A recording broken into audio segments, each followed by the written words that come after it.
MICRA. That name has been used by Nissan since 1982 and it's here with a whole new version, the MICRA Electric.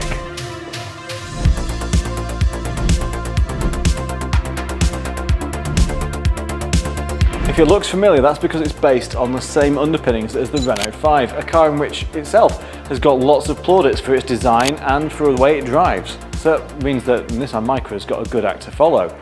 They've done some quite nice styling touches though. I like these oval lights here, which remind me of the K12 MICRA from 2002. Nissan's trying to invoke a bit of sort of heritage into this, even though it's built on the French platform. I actually love this colour as well. This bright blue with a black two-tone, I think really stands out, looks very bold. The front end of the car, typical EV, is very smooth. We've not really got any air vents apart from just down here. We've got some ventilation for the climate control down there. The new Nissan badge looks cool there. A little bit of gloss black plastic around here and down the lower parts here.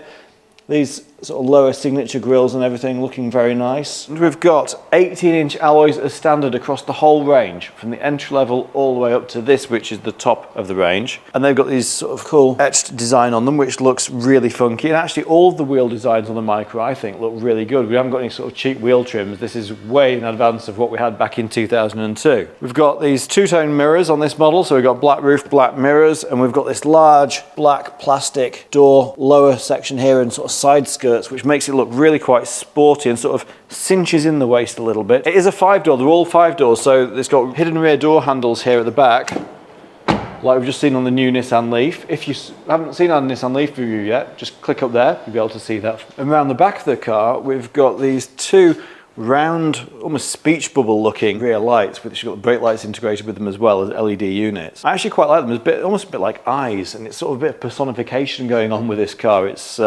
making it look a little bit more human. We've got the Nissan logo going branding straight across the back here, which looks really smart. Dark tinted glass on here and the gloss black lower down just kind of really gives a sort of high-end finish to it. Bit of an integrated spoiler up here. We've got a rear wiper, which is good to see. You can see out in the rainy days. The eagle-eyed amongst you might notice I'm sat on the wrong side of the car. This is a pre-production model that's left-hand drive, but everything looks the same, just in mirror image. So on this version, we've got two 10.25-inch displays up here, same as you can get in the Renault 5, and it's a really cool sort of retro angle towards the driver. So it reminds me a little bit of my Alpha 145 I used to have, which again sort of angled everything towards the driver for a sort of cockpit sort of feel. So we've got a 10.25-inch screen up here, which shows you speed and explains, you know, your power gauge and everything like that. And you can also put maps and all sorts of stuff on there, which is great to see. The steering wheel has got a really nice feel to it, nice texture. We've got cruise control buttons on this side. We've got a drive mode button here, which we can change between eco, sport, personal, and comfort modes. We've got on this model two flappy paddles, so we can do adjustable regeneration like we can on some of the Hyundai and Kia models you might have seen, and also on the new Nissan Leaf we've got those flappy paddles as well for regen. The drive mode selector is actually this stalk up here. We've got auto wipers, auto lights. We've got physical buttons here for climate control, which is quite nice to see. So then this is the infotainment screen up here. So we've actually got an on-off button at the top to make it darker. We've got volume buttons on the top here, although you've also got volume buttons on the stalk down here as well. And this is Google built in. So again, like the new Nissan Leaf, we've got a Google-based operating system for the whole thing. So it's really quick to use. We've got Google Maps built in, which is really fast. We've got Google Assistant. We've got the ability to install more apps. So it comes with Android Auto and Apple CarPlay anyway, but you can install using Play Store things like YouTube, Amazon Prime Video, Netflix. So all those sort of apps that you could think, well, okay, you know, I'm going to be sat charging for a bit, or I'm waiting for someone to come out, you know, waiting for my kid to come out of school, or whatever. You can catch up with, you know, your apps, your videos and stuff whilst you're sat in the car waiting, which I think is a really nice, cool feature. We've got a sort of fabric here on the dashboard, and there's a line of light which follows around underneath the dashboard here, down the centre console. You can probably just see down there, and down each side of the door, so the ambient lighting. And there's 48 different colours that we can choose. On the top spec, you get a 9-speaker Harman Kardon sound system, which sounds fantastic. We've got a wireless phone charging pad here. We've got two USB-C sockets, and we've got a 12-volt socket there as well. There's two decent-sized cup holders here. Armrest, that goes down a decent depth as well, so we've got good storage there. The door pockets on this, not as big as we've got in the new Nissan Leaf, but it's a smaller car. You kind of expect things to be smaller. I quite like the style of it, 80s retro. I like it very much. And overall, I mean, the fit and finish feels really good. Both these front seats are sort of bucketed. They've got these sort of quite high bolsters on the sides, on the base, and also on the sides here. And the fabric's really nicely stitched. We've got blue and white stitching on there as well. The back has this sort of almost like snowflake sort of look to it. But the foam and everything, it just feels really supportive and really, really comfortable actually. This model has got quite a cool sort of almost like t-shirty sort of fabric on the headlining, which has got like cubic bubbles on it, which looks, again, just nice sort of texture. It looks really sort of higher end really. So in the back of the Micra, we've got, well, I've set the driver's seat for me. I'm 5'11", and as you can see, I've got a good couple of inches actually, knee room. My feet can fit under the seat in front. Again, the similar fabrics to what we've got in the front seats we've got in the back. We've got electric windows here. Decent headroom as well. I've got 1.5 inches, 2 inches of headroom. So again, for rear seat passengers, certainly for 4 adults, you're absolutely fine. I think if you're trying to put someone in the middle, let's just have a quick look and see what that's like. So my size 10s won't fit behind the centre console, but they will fit here. You do sit slightly higher in the middle, and my hair is, no, I've still got probably a couple of centimetres. It's not because I've got fluffy hair, but I've got a couple of centimetres between my head and the top of the roof, so that's okay. We've got Isofix in both of the outer seats. So overall, yeah, I mean, there's a car it is a compact car. It's going to be, it's something that's easy to park in a city. Part of the reason for that is it's slightly smaller in the back than other cars, but it's actually perfectly comfortable. And I think, yeah, my feet, my ankles, my knees, none of this is touching the seat in front. So I think it'll be perfectly comfortable on a longer journey. Let's check out the practicality of the boot. We've got quite a big size boot for this size of car. This is 327 litres. If we fold this back seat down, we get 1,107 litres, which is massive for this size of car. In fact, this boot, if you look under this boot floor, there's so much storage under here. We've got a massive big open area for cable storage or for your vehicle to load adapter. All that fits underneath without encroaching into the actual boot space. A couple of courier hooks here as well, so thought about the practicality side of things. You'd fit all of your family shop in there easily from the supermarket. When you first unlock the Micra, it actually welcomes you with a wink. In a nod to Japanese heritage, Nissan's fitted some Easter eggs around the car with Mount Fuji embossed into plastic here and here.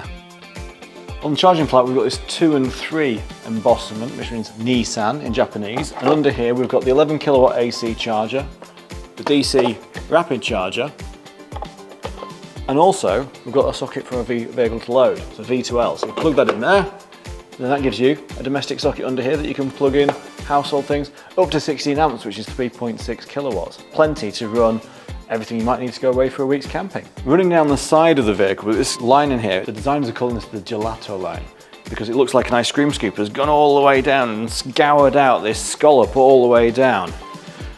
You don't get on the Renault 5, but I think it looks really quite cool and gives a certain distinctive look to this Nissan Micra. One cool thing to mention about the new Micra is it can actually take a tow bar with up to 500 kilos capacity. So if you've got a small camping trailer or a little, one taking things to the tip and things, that can fit on the Micra. Or if you've got a tow-mounted bike carrier, that again will fit on a tow bar accessory. You'll be able to take that with you as well. From launch, the car is available with 2 different battery sizes and 3 specifications. We've got the Engage and the Advance, and they're available with a standard range battery, which is 40 kilowatt hours. It's got a range of up to 196 miles under LTP.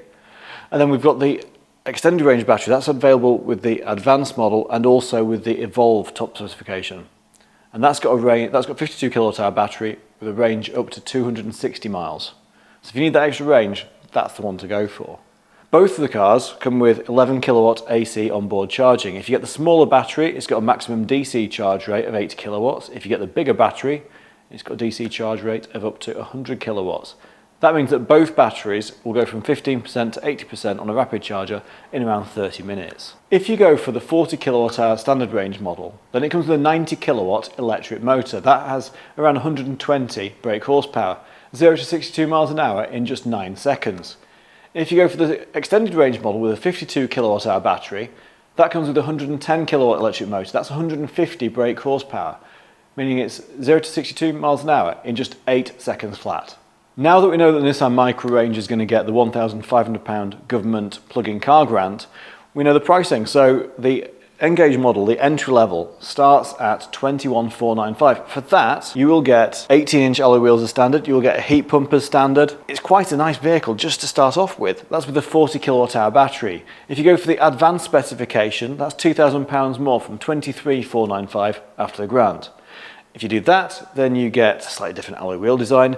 You get a bigger driver display, so it's two 10.25 inch screens rather than a 7-inch display and a 10.25 that you get on the N-Gauge. We also get automatic cruise control with lane keep and things like that is included, and you also get e-pedal functionality with the flappy paddles as well. That's on the Advance. If you want the bigger battery, for 52 kilowatt hour Advance, it's £2,000 more. So it's 25,495. If you want to go for the top specification, which is the Evolve, then it comes with two-tone paint as standard, it comes with heated seats in the front as standard, it also comes with a Harman-Kardon 9-speaker sound system as standard. That's 28,345, and it only comes with the 52 kilowatt hour battery. If that's whetted your appetite for the new Nissan MICRA, the cars are due into dealerships very early in 2026. Let us know in the comments section below what you think about the MICRA and how it stacks up against the Renault 5. Click the like button because it really helps us out. If you want to subscribe to our channel, you can see the latest video reviews as soon as they go live. Click up here to subscribe. If you click up here, you can see more information about the Nissan MICRA on our website. If you click down here, you can see the video review we did of the Nissan Aria. It's just a massive price cut. It's now available from just £33,500, so check that out. And if you want more information about the Nissan Leaf, click down here. We've just done a video review. Check it out now.